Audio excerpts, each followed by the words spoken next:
Welcome back, everyone, to the next video in our Let's Play series of NASCAR Heat Evolution. So we're here in career mode, and in our previous video, we finished up at Texas in race number 7 in our first season of the career mode. Now, the race at Texas was a lot of fun. We didn't get quite the finish that we wanted, had a little dust up, an issue with the AI toward the end of the race, but nevertheless, it was a lot of good racing. We were racing around cars that were running the same speed as we were. So it was a lot of fun for me. I wish we didn't have that dust up at the end where we lost whatever it was, 3 or 4 positions. But even with that in play, I still had quite a bit of fun. And after all, that's the name of the game. So let's take a quick look and just sort of see where things are. If you remember, we were able to purchase the stamping equipment right after that race. That's why we only have $327 in the bank right now. So that stamping equipment is going to give us better airflow. Now, I'm not exactly sure if that means reduced drag or increased downforce. In fact, I'm not even sure that downforce is even in the game being modeled. But so it could be either or both. Who knows? But next on the list will be the CAD software, which is going to give us a horsepower improvement. But that's 75 grand. So that's going to be a few races down the road for us. If we come back out and look at the race purse for Bristol, you can see it's on the lower end. We had seen previous race, it was up around 30, 31,000 or so. Now we're down around 21,000, so not near the purse that we're looking for. Let's take a quick look at the schedule, and you'll notice we go to Bristol, then we go to Richmond, then we go to Talladega and Kansas. So some very different track types coming up for us. Bristol and Richmond are tracks that I think we can do pretty good at, simply because what we're lacking in car development isn't as important at those two places. It's always important, but it's not as important. Similar to what we were able to do at Martinsville, we didn't have to worry so much about the lack of horsepower. We were able to make up for that because it was a shorter track.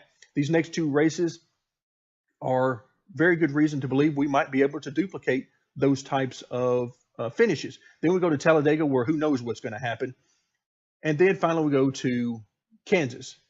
Kansas could be closer to Atlanta for us, or could be closer to Texas. Atlanta, if you remember, we got a top 10, but Texas, we were not close to a top 10.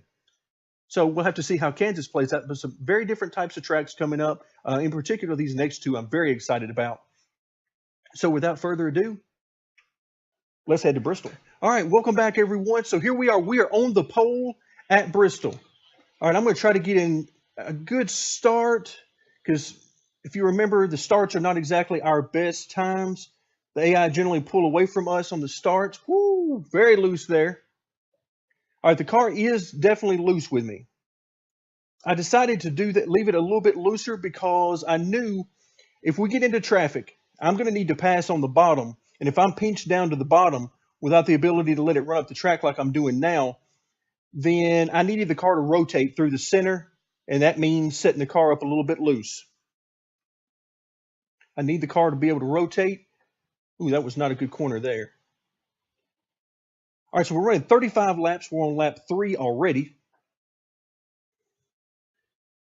The pole time I set was about an 18:1, I think, or so, which is multiple seconds off of the real life times for Bristol, by the way.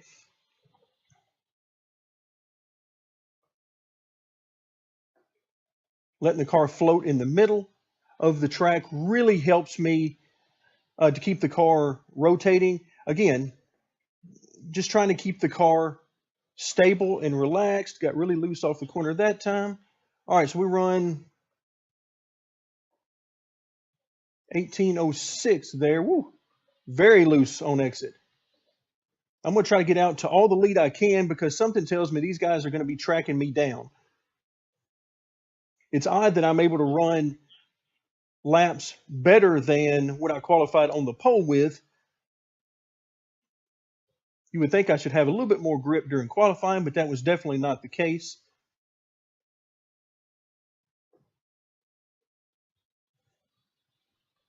All right, so far so good. We're going to get into lap traffic here before too long, though, and then everything changes. Then it will come down to who gets through lap traffic better. Do I get through pretty good, or are they able to use the lap traffic to run me down and pass me? You can see two cars directly in front of us.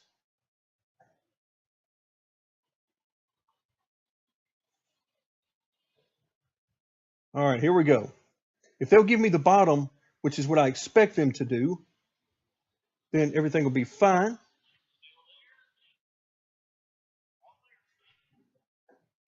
Well, I was trying to move him up the track. That did not work. So now we're going to beat and bang a little bit. All right, but we're through it. You expect quite a bit of beating and banging with the AI for sure at this place, just like at Martinsville. You're not going to get through a race here. Ooh, these guys are slowed to a stop there. And I'm not sure what's going on in front of us. I guess he just got really loose. Another instance of way too much tire smoke. All right, I'm having to drive it in deeper into the corner than I want, which makes the car even looser on entry than it has been. All right, I'm not sure, the second place guy, I'm not sure where they are and if they've made up any ground on me as I've tried to work my way through that first little bit of lap traffic. So we'll have to see how that goes. But hopefully they haven't gained any time on me. All right, we're going to have to go high here. I just worry about getting pinned behind these guys when I go high. Woo! All right, let's try to goose it a little bit early through the center, get up beside him, and yeah, it looks like it worked. Now we're going to have to go back at least to the middle.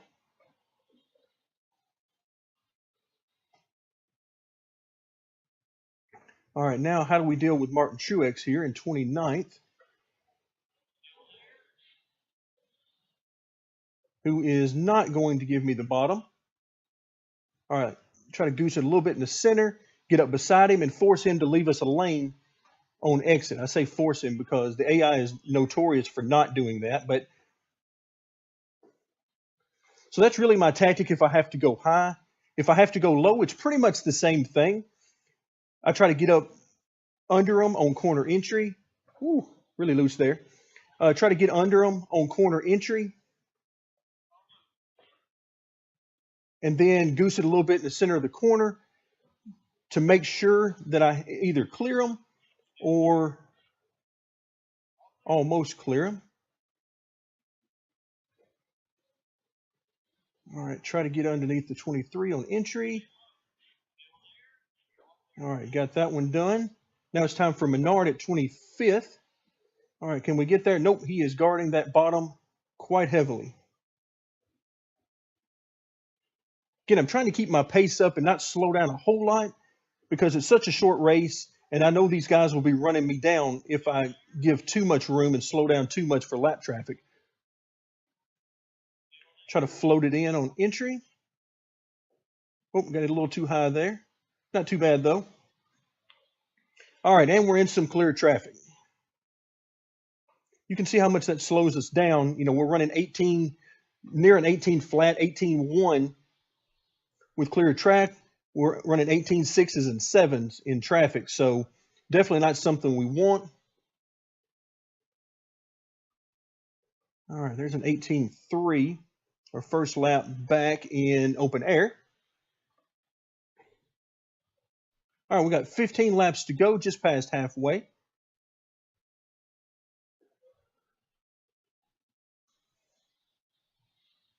As I mentioned, the car's handling pretty good. It's loose, which again, I did on purpose because of the traffic. I needed this car to be able to rotate through the center. But now I'm just going to let this car sort of glide through the corner, particularly in the center, before I get too aggressive on the throttle coming off.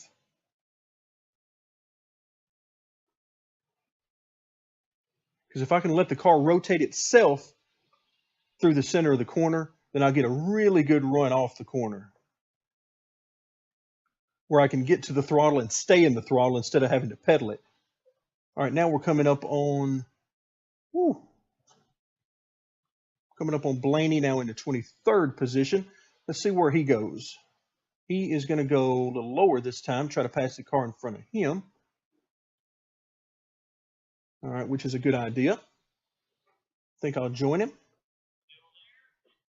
Again, these cars, that's why they're running a little slower right now, and I'm able to stay with them or even pass them, is because these guys are running very slow through the center of the corner. Not sure why the 20 car is this slow.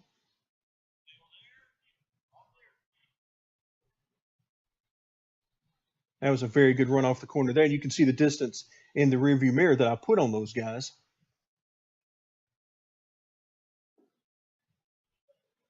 All right, so 10 laps to go. And we are in great shape so far. Again, just hoping that everybody minds their P's and Q's. Wow, it'd be amazing if we lapped this far up through the field in this short of a race. Oh, really good entry to the corner there.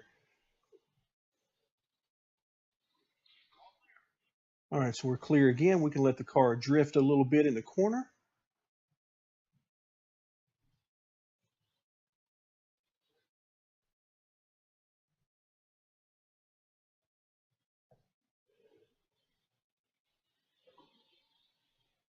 All right, not sure where in the world to go here.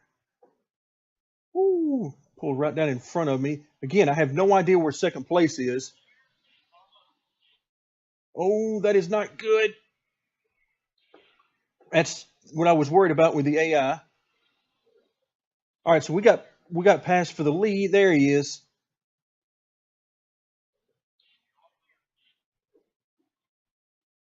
All right, that is no good. And what I was worried about, we ran up on some guys going 2 and 3 wide, and there was nowhere to go. All right, now, boy, that makes me ill right there, because we had these guys covered. All right, 15, you better get out of the way. You were the one that got me in trouble last time, so I will not hesitate to run you off the track, quite frankly.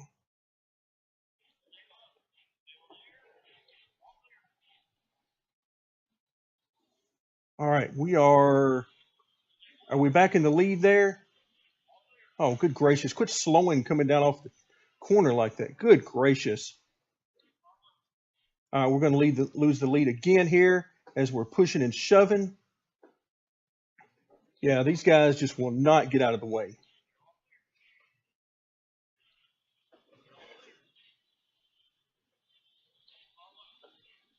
All right, where is Kurt Busch? I know I hit him pretty hard right there in that previous corner, but I'm not sure. Did I wreck him? I didn't even intend to hit him, but I may have. And let's face it, anytime you hit Kurt Busch, that is never. Oh, there he is. Yeah, I definitely apparently did spin him out.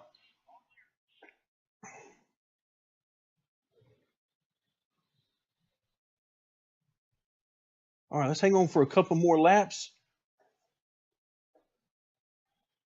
Hopefully. All right, last lap here. Let's try to get in a good one.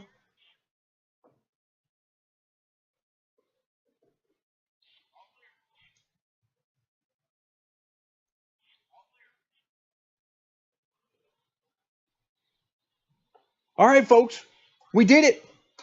We got our first victory. And of all places, at Bristol. That was pretty fun. A lot more beating and banging than I would have liked. I definitely did not want to spin out Kurt Busch there. If that is indeed what happened, I'm guessing it did, because we were fighting side by side. Then I got behind him. And then next thing I know, he is gone. But we will take our victory. That was definitely hard fought. Lap traffic is not fun, and particularly not fun at this track. All right, let's go ahead and hit continue there. Let's see what kind of money we get for this. This ought to be a very nice payday on our first victory.